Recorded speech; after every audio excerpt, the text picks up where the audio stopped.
Welcome back, everybody. Today, I'm going to teach you how to zoom out in Microsoft Access. This is a useful technique when you're working with large data sets and need to see more information at once by adjusting the text size in your database tables. Start by opening your Microsoft Access app and loading into your database.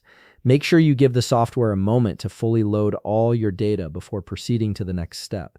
Once the software has loaded along with your data, you'll need to open an initial database table. This is important because we need to have a table open with sample data visible on our screen to apply the zoom out effect.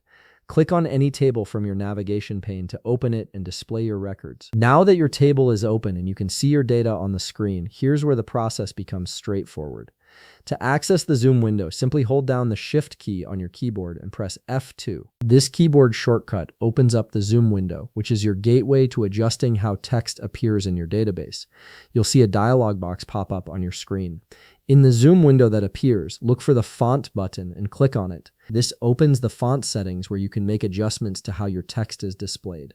From here, you'll want to reduce the font size to create that zoom out effect. Select a smaller font size from the available options, something that lets you see more content at once while still keeping the text readable. Once you've chosen your preferred smaller font size, click on OK to apply the changes. This gives you the zoom out effect by decreasing the size of the text in your database.